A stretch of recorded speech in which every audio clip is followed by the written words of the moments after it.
Hello and welcome to Politics here on France 24. It's back to school time for lawmakers several weeks earlier than planned because François Hollande, the president, has decided to quicken the pace of reforms as the French grow impatient and unemployment skyrockets.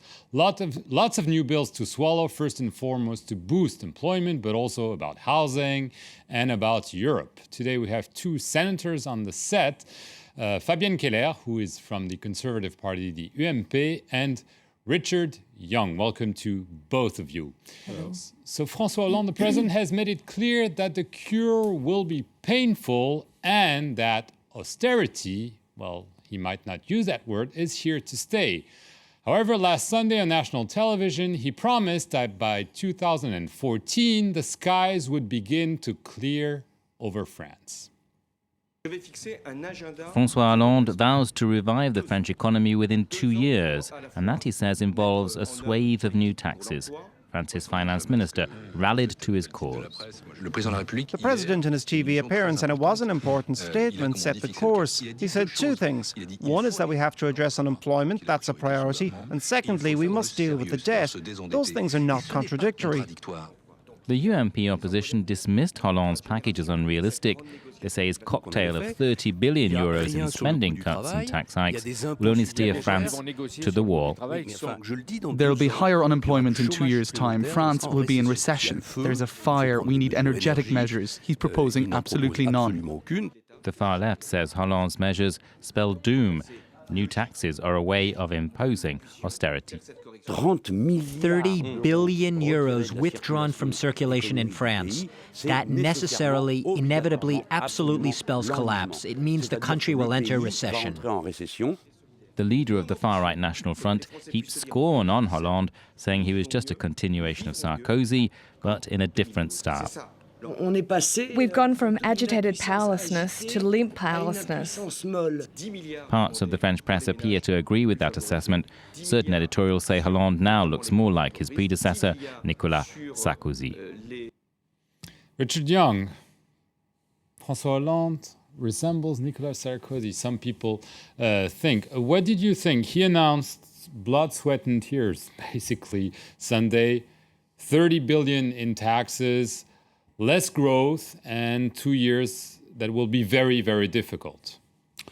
That is correct. He did announce this, 30 billion, 10 million on basically income tax, 10 billion on firms, and 10 billion, economies in the budget. Because the aim is to reduce the public deficit from 4.5% to 3%. Next year, in 1 year. And then further, we hope we can reduce it by 0.7 every year until we get the aim of 2017, where it should be 0.5. That's called austerity. Well, call it as you want. I think we have to face it, and I think the reason behind this, or in front of it, first it was announced in the presidential competition. This is not news. This is what he said he would do.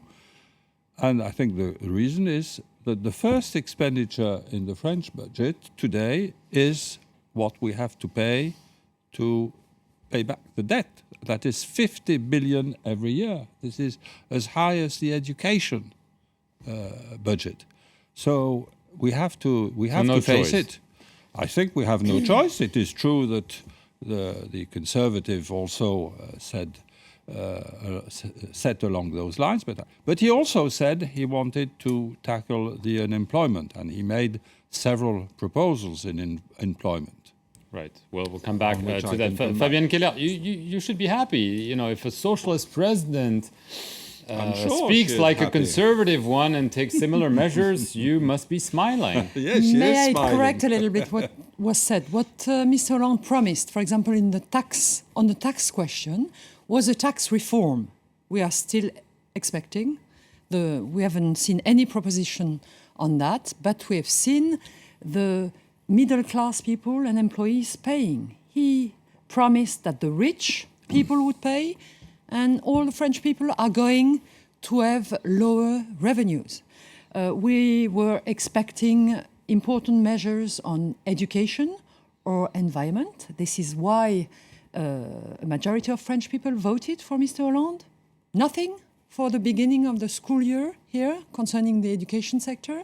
And what is expected tomorrow and the day after tomorrow on the environmental summit is very small. We expect to have 2 years of discussion. So you must France, be happy that a socialist president doesn't fulfill his promises. I am worried about my country. As you said, the level of growth that is expected today is around 0. This is dramatic, because if you don't have growth, you don't have fiscal resources, you don't have employment, and that's the very first priority for French people. You don't have money to conduct public policies. So I'm not sure the comparison between Hollande and Sarkozy is very adequate. I think it's more a joke. Sarkozy was a person able to decide for his country, to build a future, to be strong in the European and international negotiation.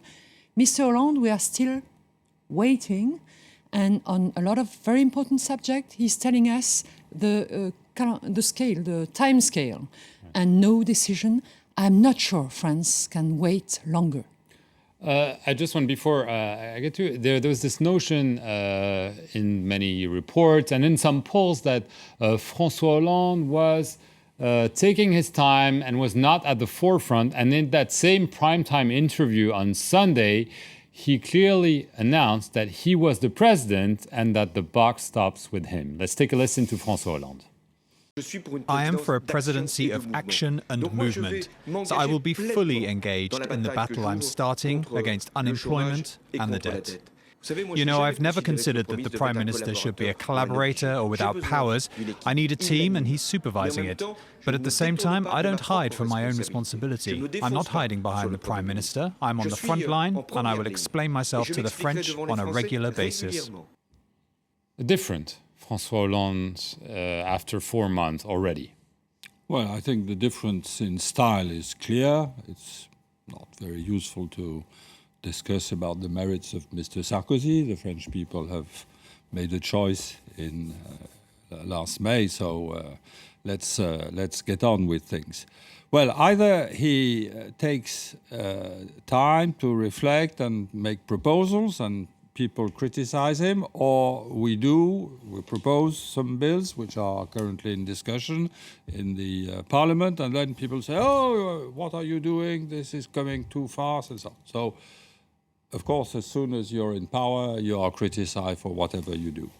But I think what you said on education is unfair, because first, the proposals and the policy on education will come in the next budget, which we will start discussing in November. Secondly, the government arrived in May, June, and as you know, you can't change many things for education between June, July, and the 1st of September, which is time where school starts. So I think we are in the right calendar. And I think this change of attitude of Hollande, do you welcome it? Do you think that yes, maybe he was a little bit too much behind the scenes? I think the French people had, rightly or wrongly, but had the impression that he was not enough forward, and that he had to show he was on the first row and very active. Yes, and I think he has tried to answer this request. Right. In Parliament. The Parliament normally starts work at the end of September, but you've started this week. Parliament has started this week. Do you have the impression that the government is in a hurry, maybe a little bit panicking, trying to rush bills through Parliament because people want action, want to see new laws pass? It seems to be unprepared. The summer was not used by the government to prepare good texts. An example.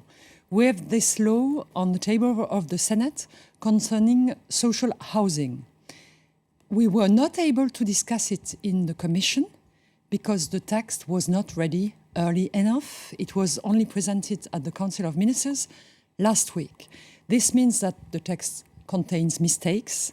For example, the public sector is supposed to give free pieces of land, but this is not possible because the value of these lands are already included in the budgets of those different agencies and already invested or put in front of several investments. So this unpreparation is not good for France.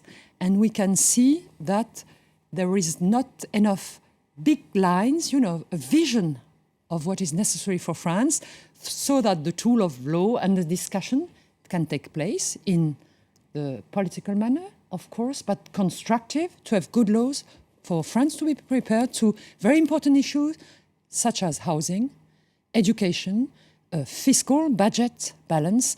It's urgent. And we have to have a strong government making strong proposals, and we will do our constructive opposition job, which is to discuss it, but on a good basis. And this is not the case today. Do you agree with Karine Keller's assessment that the bills are not prepared enough and that there is a risk? I mean, under Nicolas Sarkozy, there was a lot of criticism coming from Parliament that a number of bills were thrown on the Parliament's desk without preparation, and sometimes law after law didn't mean anything anymore. But is there also a risk that it was true that this was a criticism and the bills weren't very useful? And if we have examples in the recent days of work which is not sufficiently prepared, it means that we have to do better and prepare. So we must take perhaps a little more time. And then you will criticize us saying, what are you doing? You are fooling around the thing. So may I say that no French employee hired in May has 3 weeks of vacation in the summer.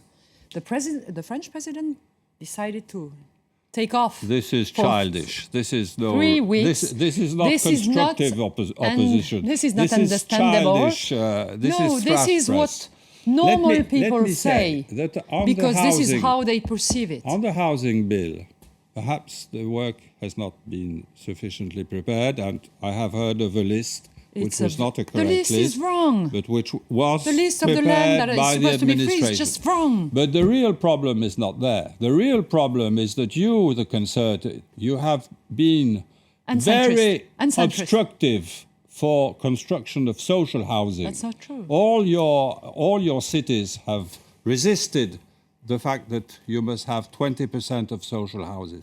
And the bill that we are putting forward is to give land and to give further possibilities so that we can build up to 3 million flats every year. Dear Richard, that is you know a lot of mayors. This is not the difficulty. Of course we know that.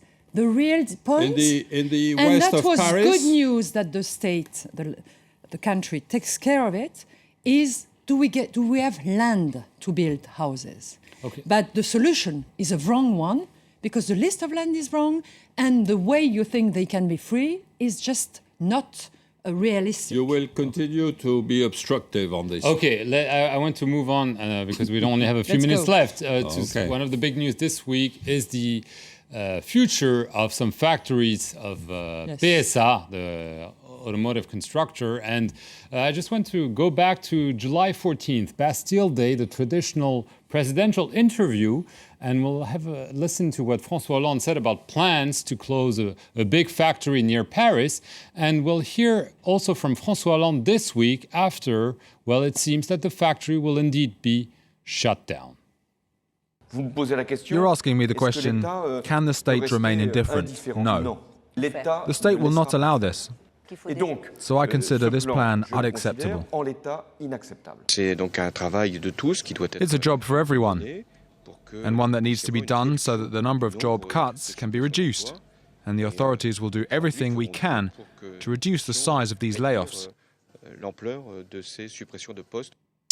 It seems reality struck the president. He deemed the layoff plan unacceptable in front of the French, and then he talks about damage control.